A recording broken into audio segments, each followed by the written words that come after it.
Bonjour, merci de nous rejoindre dans le 7-8, le débat, votre rendez-vous chaque mardi sur un thème de société ou politique. Aujourd'hui, le thème de notre débat, impôts locaux, une hausse nécessaire.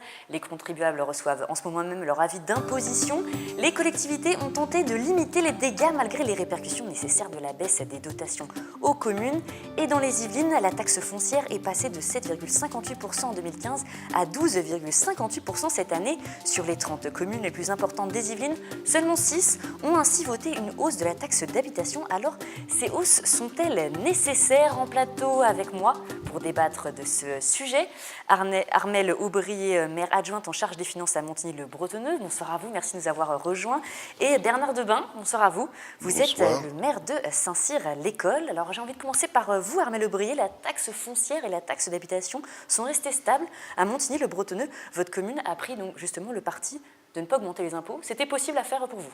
Oui, c'était encore possible cette année, parce que ça fait un moment que l'on contraint le fonctionnement, et donc on a encore des possibilités de pouvoir optimiser un certain nombre de choses au niveau du fonctionnement. Mais si la baisse des dotations continue à arriver, et si on a des partenaires comme le département qui lui aussi, et donc je comprends les contraintes, baisse aussi les subventions qu'il nous donnait, je ne sais pas dans l'avenir ce que l'on pourra faire, mais pour le moment on peut. Vous, Bernard Debain, ça sur l'école, de votre côté, vous avez appliqué une hausse à 2 chiffres et vous avez tenté d'alerter plusieurs fois les médias et la population justement sur cette problématique. Pour vous, la hausse c'est nécessaire, on ne pouvait pas faire autrement. Vous défendez justement ce point de vue? Écoutez, depuis 15 ans, nous n'avions pas augmenté les impôts et même 2 années de suite, nous les avions baissés. Nous avions une gestion qui nous a permis à la fois de faire de l'investissement et surtout de diviser par 8 la dette par habitant. Malheureusement, tous les efforts de gestion que nous avons faits, que ce soit en termes de nombre de fonctionnaires, que sur les investissements que nous avons ciblés, ne nous ont pas permis cette année de continuer ce dont nous avons absolument besoin, puisque nous sommes une ville qui grossit beaucoup à la suite de nouvelles constructions, de l'attractivité de Saint-Cyr. On a besoin d'apporter du service aux habitants, et si vous jouiez sur la baisse d'emploi de la ville, si vous jouez sur la diminution, notre budget, pour la première fois depuis 15 ans, notre budget a baissé. Il arrive un moment, on est obligé d'augmenter les impôts, tout en restant dans la moyenne des villes d'Île-de-France du même nombre d'habitants. On était en dessous, maintenant on est soit à la moyenne, soit très légèrement en dessous. C'est parce que Montigny-le-Bretonneux est une plus grosse commune que du coup ils n'ont pas eu à augmenter les impôts selon vous? Non, peut-être pas, je ne pense pas, madame. Aussi vous expliquer, mais on se ressemble pas. Non, on ne se ressemble pas. Nous, on est une ville qui est encore dynamique, donc on a des augmentations, ce que j'appelle des augmentations de périmètre, c'est-à-dire on a des nouveaux logements qui se construisent, on a de nouvelles entreprises qui arrivent, et qui fait qu'à partir de ce moment-là, on a des recettes quand même supplémentaires qui peuvent aller, par exemple, jusqu'à 400 000 euros par an, actuellement encore sur Montigny. Mais sur Montigny, on va devoir augmenter les impôts à un moment? C'est pour vous? On essaye, notre objectif c'est de ne pas le faire. Mais si vous voulez, il y a des moments où quand même, moi je rejoins ce que vous dites, il y a des moments où de toute façon les communes ne pourront plus, parce que de toute façon, à partir du moment où on baisse les dotations, à partir du moment où on baisse les subventions, et là il y a quand même en particulier de la part de l'État un manque de réflexion, en fait, parce qu'à partir où tout le monde il reporte le problème sur les autres, parce que tout le monde ne peut pas avoir du dynamisme, et à partir de ce moment-là, vous avez des augmentations de charges aussi liées au personnel, aux frais de personnel qui sont imposés par l'État et qui sont nettement supérieurs aux marges de manœuvre que l'on a au niveau de l'augmentation des bases, par exemple, etc. Donc il arrive un moment où ce transfert de l'État se faisant sur les communes ne pourront plus. Donc nous, on essaye, on est dans un secteur où on a encore des évolutions possibles. On essaye aussi de garder le même service à la population en optimisant, etc. Mais ça fait déjà ça fait des années qu'on le fait. Donc il arrive un moment, si on continue aussi à nous baisser complètement nos revenus, qu'on sera bien obligé d'augmenter les impôts. Mais pour moi, c'est un transfert de l'État sur les charges des communes. Donc de toute façon, un jour ou l'autre, vous serez obligé, vous pensez aussi à Montigny de le faire? Non, si la baisse des dotations ne continue pas, si vous voulez, je ne pense pas. Mais si la baisse des dotations continue, oui, je serai obligée de le faire. Et du coup, à ces citoyens, on leur explique comment, à Bernard Debain, justement, cette hausse? Ils comprennent pas? On a essayé de l'expliquer, on a fait une réunion débat.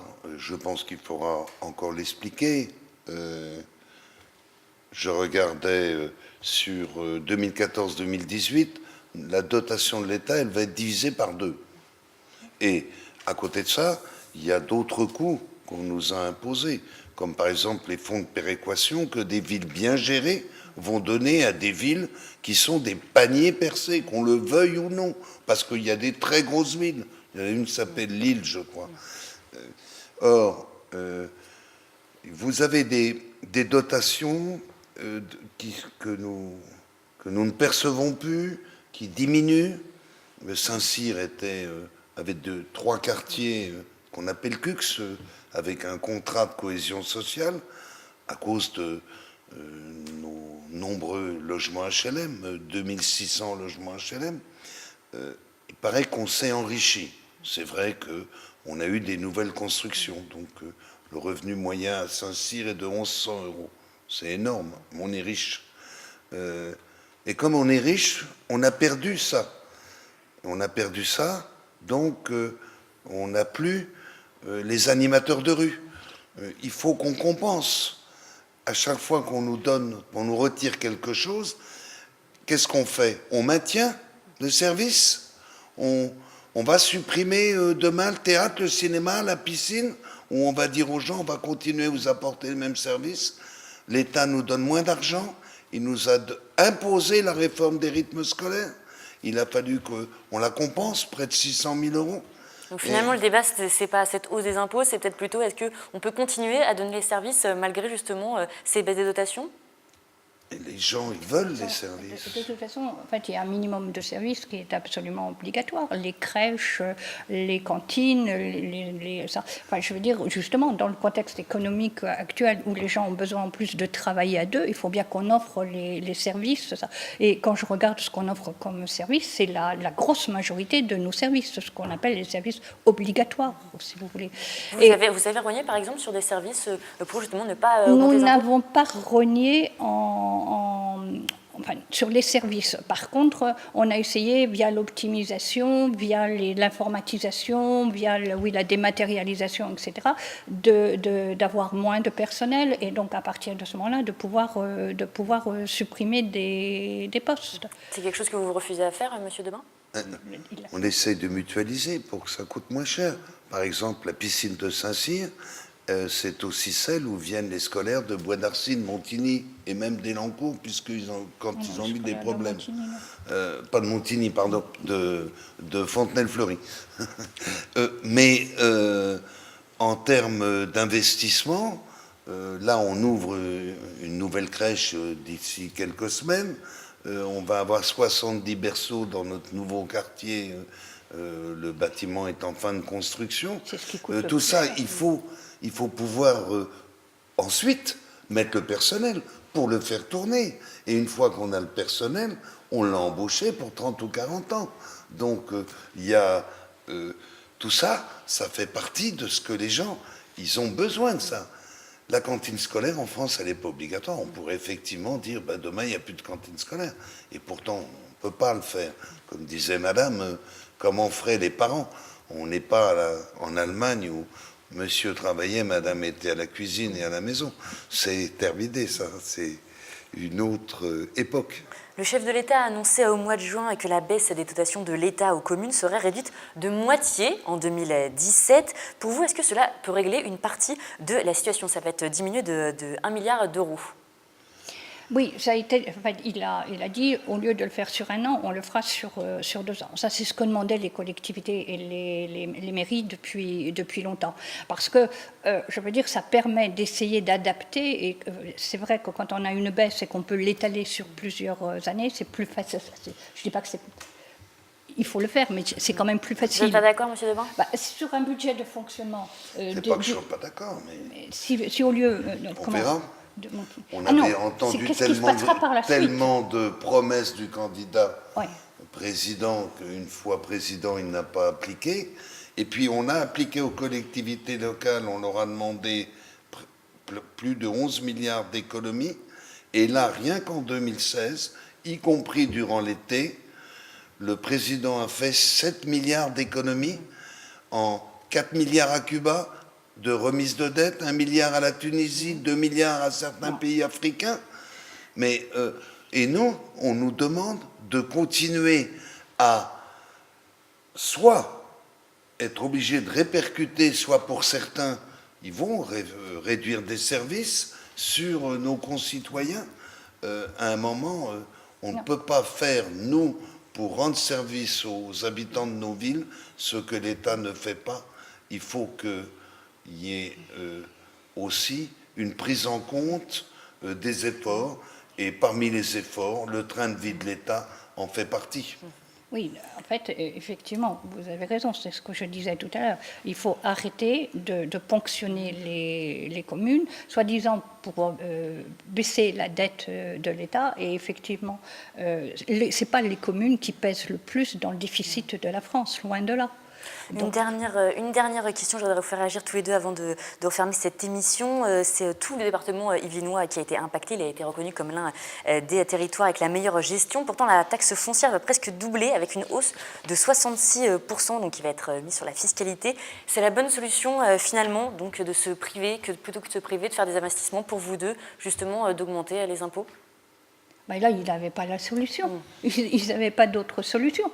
Si vous voulez, quand on voit la baisse des revenus qu'ils ont, avec l'augmentation des charges sur le revenu minimum, c'est comment le RSA, je veux dire, ils n'ont pas d'autre choix. Ils n'ont pas d'autre choix. Et d'ailleurs, je crois qu'ils l'ont exprimé clairement et ils ont dit que si la situation changeait. Et on revient d'ailleurs à ce que nous disions tous les deux tout à l'heure, c'est les bons élèves qui sont pénalisés. C'est-à-dire via les fonds de péréquation, via je veux dire, c'est les bons élèves qui sont pénalisés pour aller financer ceux qui n'ont pas été de bons élèves. Mercredi prochain à 14h, tous les présidents de conseils départementaux ainsi que les élus de l'Île-de-France sont invités à aller exprimer leur grogne devant l'Assemblée nationale. Eh bien, le rendez-vous est pris, ce sera notre mot de la fin. Merci beaucoup à vous deux. Fin donc, du débat qui portait ce soir sur la nécessité ou non de la hausse des impôts locaux pour les communes. Je pense qu'on l'a compris finalement, voilà, avec vos deux témoignages, ça s'avère finalement nécessaire. L'émission est à revoir sur notre site internet et à commenter également sur les réseaux sociaux. Je vous souhaite une bonne soirée et à bientôt pour un nouveau 7-8 le débat.